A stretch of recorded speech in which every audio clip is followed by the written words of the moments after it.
And then they have to be careful too, because sometimes they come too close to your yard and they'll wipe, it kills all your trees, you know, if they're careless and come into, yeah, it's all done. Everything is airplane and tractors like that. So when you were younger, how did you take care of the problem? Like, how did they do it without airplanes? Just hand, Oh, a lot of really? it like with sprayers, you put it on the end of a garden hose and, Okay.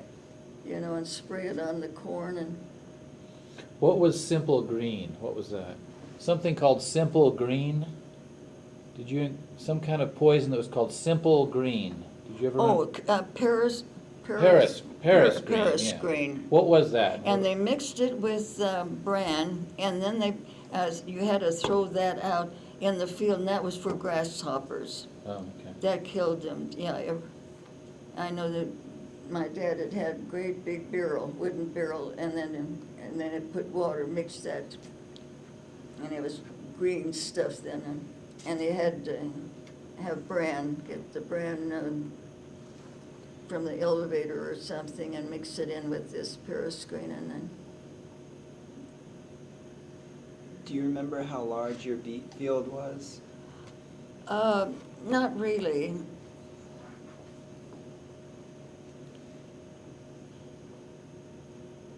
I still to this day, and now too, I said, first, see, when the farmers years ago, you only have as much land as you could handle all by yourself. And now, I said, most of the farmers, they own maybe 4 or 5 others. They'll go 5, 6 miles away to their other farms, you know. Everyone, they're talking thousands now, you know. While right in our area, see, there's 632 acres in it to a square mile.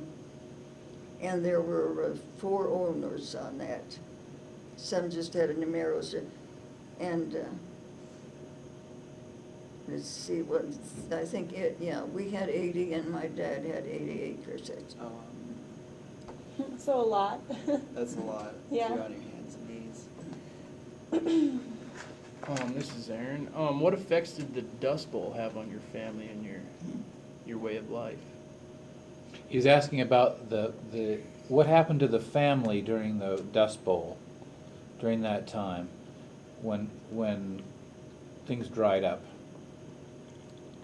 Well, you mean if the dust came filtering and, you know, into the house, it was terrible, the wind. It had just come right through all the cracks in the doors around it. It was, and well, there was just nothing you could do.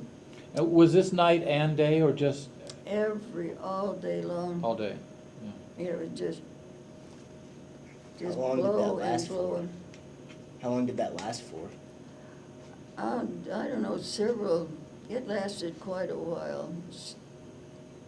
And I was telling the place that we moved into after I was married, along the road, any of your fence posts, you never saw them.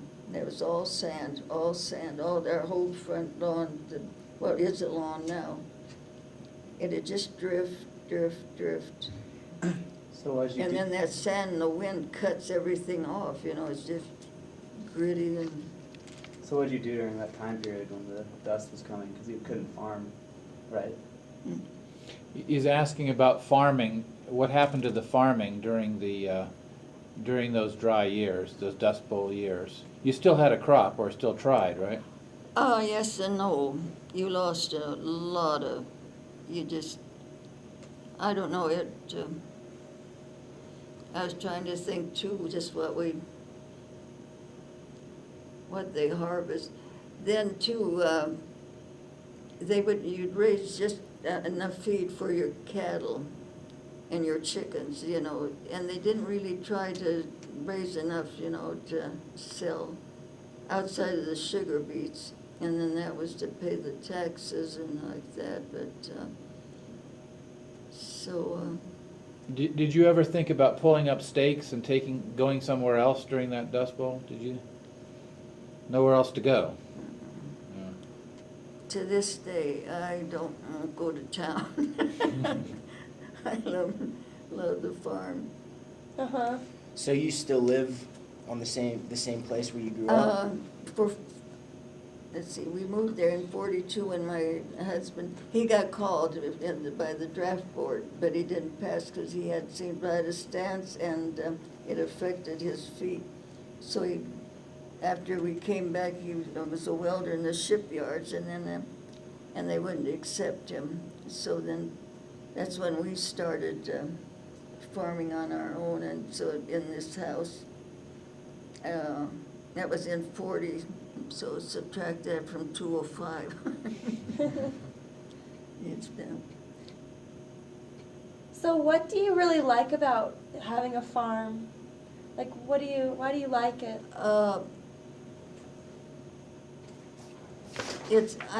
to me, Uh-huh. I get phobia just looking at the houses. Yeah.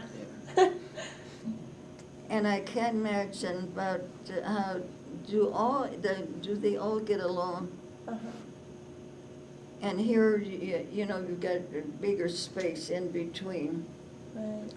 And on the farm, you are so busy anyway, you know, you have your duties that you don't. It's a different type of a fellowship out among farming. And it used to be real quiet, but not now with the traffic on our road is just about as bad as a state highway. Uh-huh. But it's entertaining and tragic. We see more wrecks on our little, there's just a fourth of a mile, and I don't know why.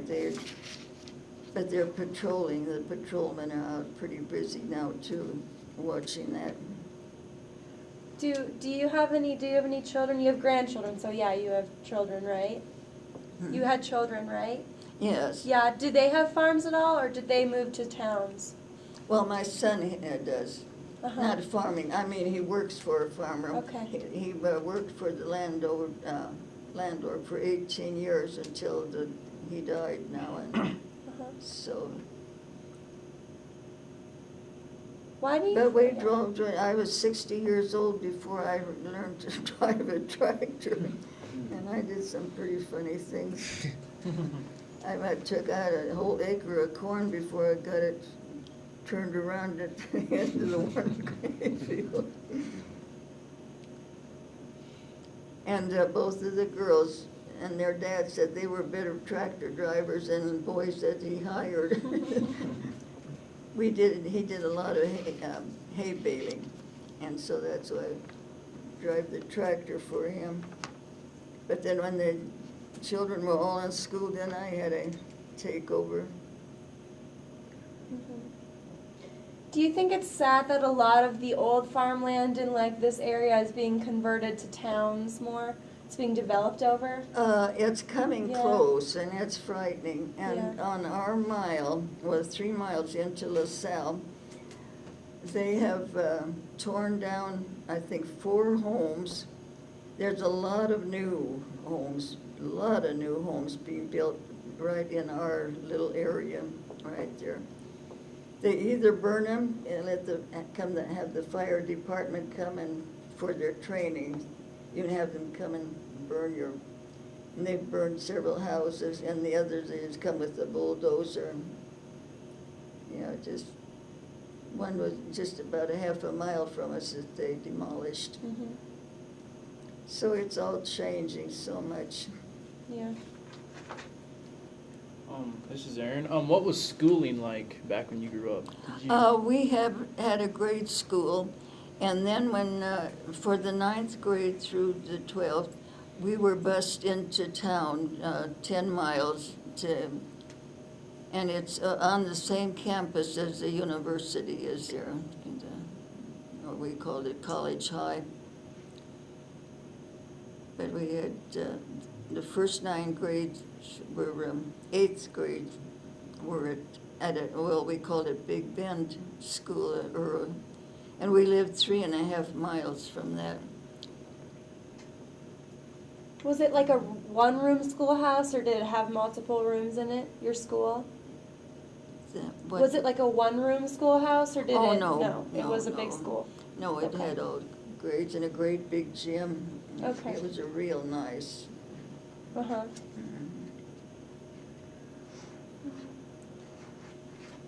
Did the war have any effect on that? You being of German descent, on your schooling? Like, did you get discriminated against or called names or anything like that? Well, you meant during the World War Yeah. II? Outside of picking on us, not to speak German on the school ground, we were forbidden to do that. Was that directly because of the war?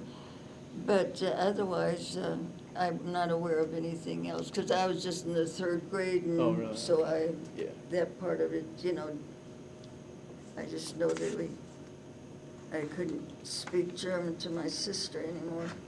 Do you have any recollection of the prisoner of war camps when they brought workers out? Oh, that was interesting. The folks brought some of those boys home just to visit, and no hatred, nothing. They weren't there because they wanted to. They, forced a fight. And they were just as pleasant and interesting, and a lot of the farmers around did that, and go to the camp there and have them come out. I don't know whether they got ever help with the field work or anything. I don't recall that, but I know the folks had some come in occasionally, for a meal and just visit with Who- them. Who came and visited you? Who were you just talking about? The prisoners of war, there was a camp right on the edge of Greeley. Oh, okay. Yeah, the background of that is that And there's, in 1940 or 41, Japanese internment camps? well, no, they actually, it was west of Greeley, and they had a sort of very minimum security kind of place, right? Because your experience was that most of these soldiers who had gotten out of World War II, Italians and Germans in particular, they were thrilled to be here, is what I always heard, that they were so glad to be out of the war that they were. yeah, They barely guarded these guys, what I've been told. Farmers would take trucks. Is that what happened? Farmers would take trucks. You had to go and pick up the workers and then take them to your farm. They would work all day, and then they were brought back in the evening. But they would just have one soldier went with, 10 or 12 or so. My dad and then my husband never hired and, to do any field work or anything like that. It was just to be social, just Yeah.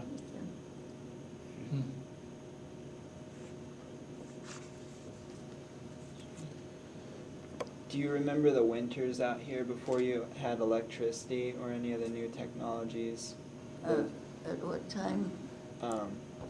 The winters, during the winter, was it harder for you before you had electricity and other things like that?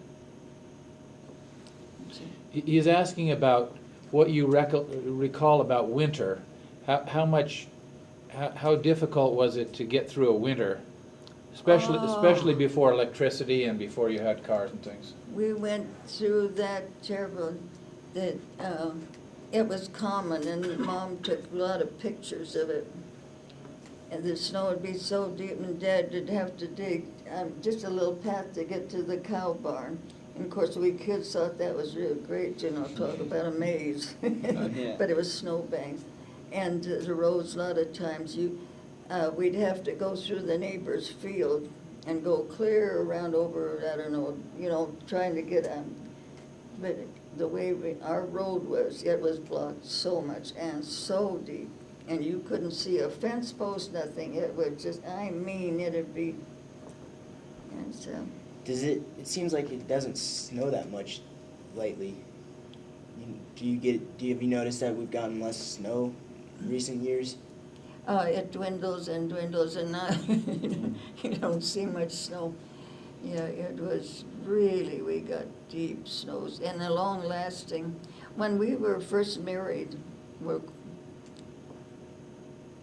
we had snow still on our lawn in June. It was, one of those winters too, but now the last 3 or 4, you don't even put your a boot on or take a heavy coat or anything. It's so mild. But we had such deep, deep snow.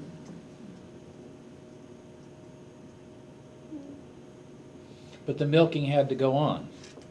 I say, no matter what, you still have the chores to do, winter and summer, right? Yeah, that's why you had to just shovel out a path to get to the cow barn and then to get feed to them. This was what was really difficult because the straw and the hay would be way out in the field, you know, and then to have the horses plunge through the snow, you know, to just kind of gallop, you know, and that's the way they'd reach the haystack and then pitch the hay down on a wagon and then pull it back to the yard to the corrals and feed them. Did you have beef cattle as well as milk cattle? Did you have beef cattle? Never. Never. We were strictly milking.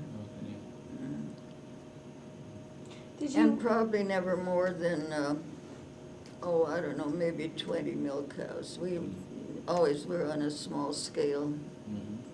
so do you have horses now at all, or cows now?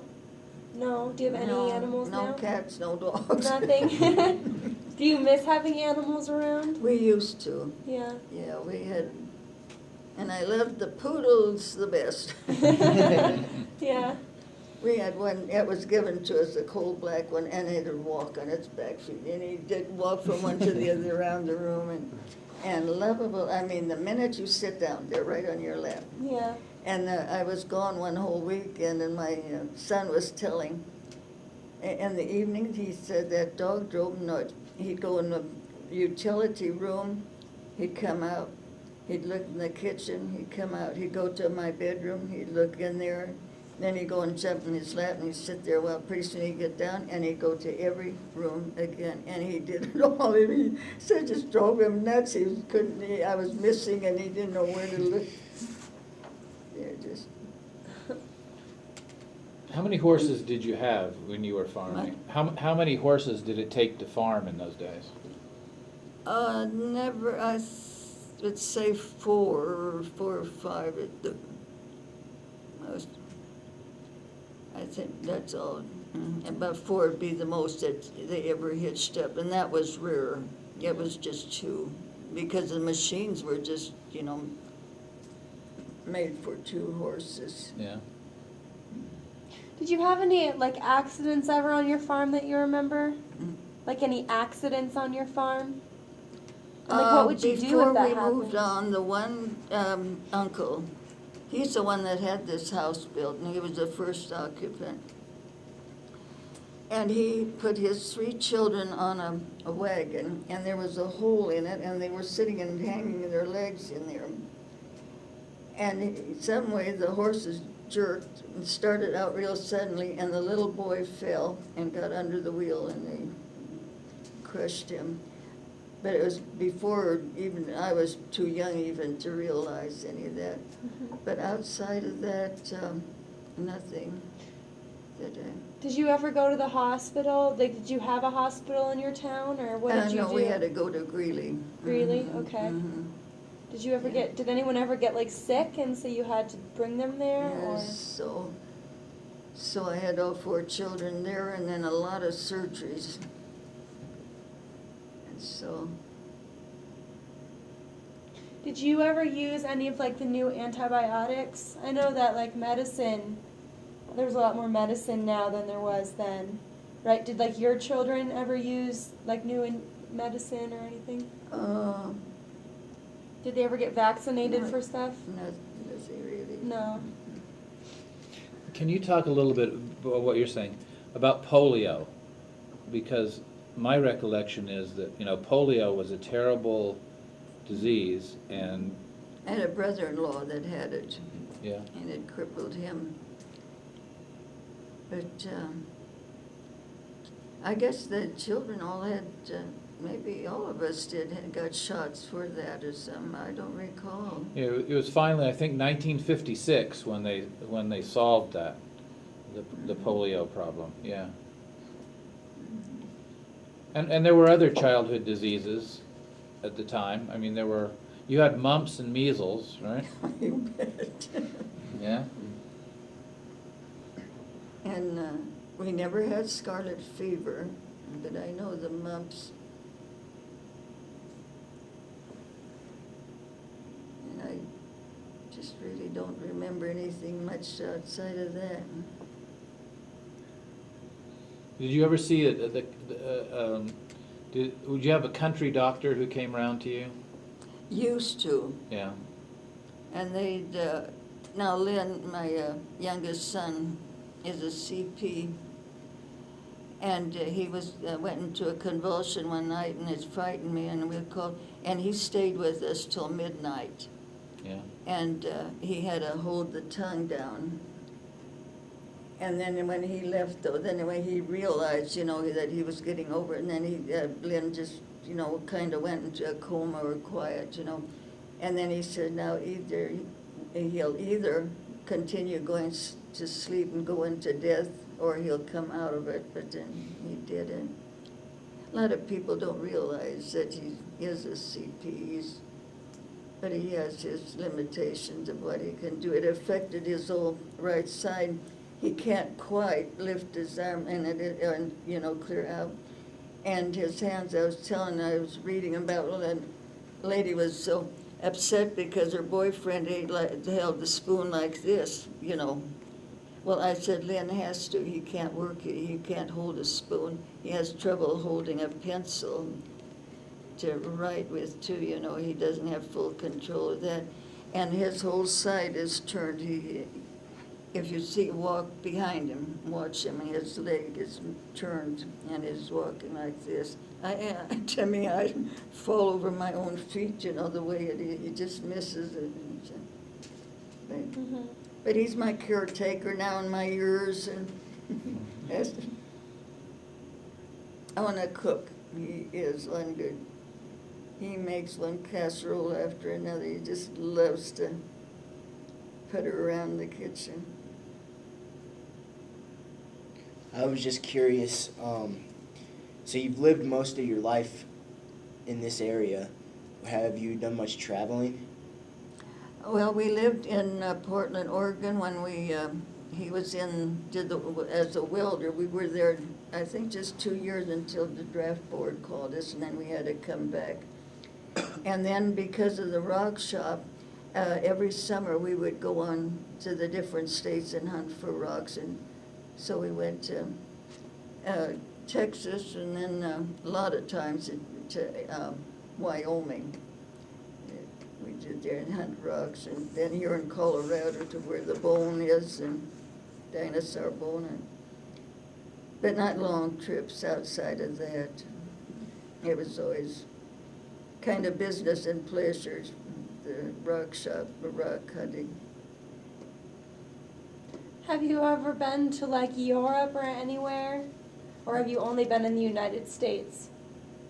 Have you ever traveled outside of the United States at all? No? No, I never have. Do you have any desire to? No. No?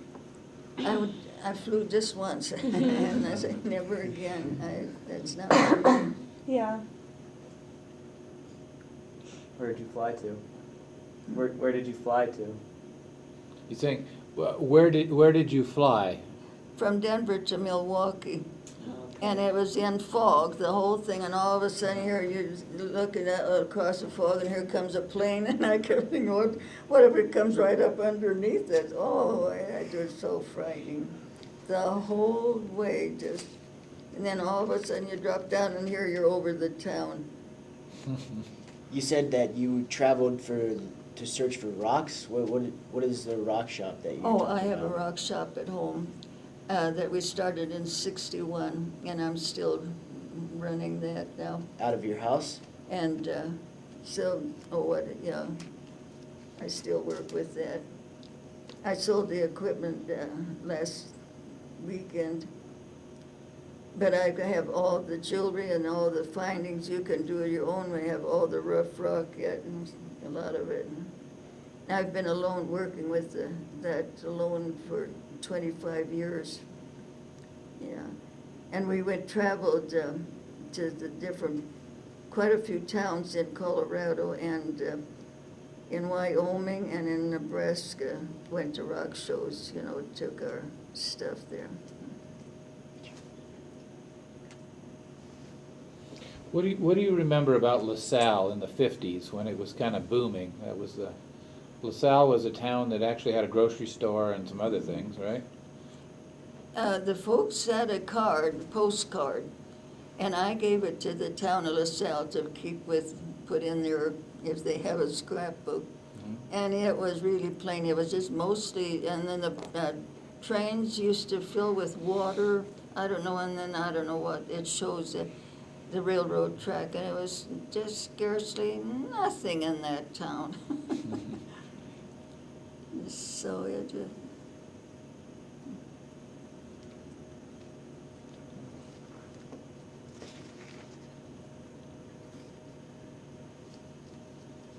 Do you remember when President Kennedy was assassinated? Do you remember what you were doing when you found out? Yes, I was ironing, and I had the radio on, and all of a sudden I stopped like that, and horrible. It was frightening. How did things change since then? I don't know that it changed, but I mean, it made you realize you're here today and you can be gone just, the snap of a finger, and so.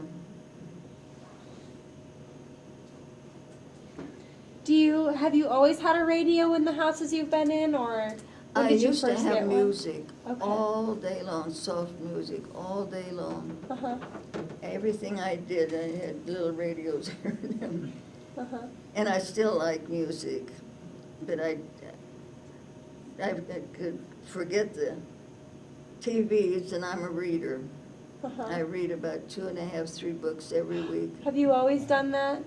Yeah. And I've kept record of every book I have read. Oh, my goodness. I got it all written down. Yeah. And I carry it, I have a notebook now when I go to the library, because I'll look down under the author's name and then see what I wrote down, just see, and once in a while I duplicate and bring it back home, when I've read it. Uh-huh. I've got all those. So, I don't know, what are some things you could tell us about how literature has changed over the years since you've been keeping track, and what have been some of your favorite authors, do you think?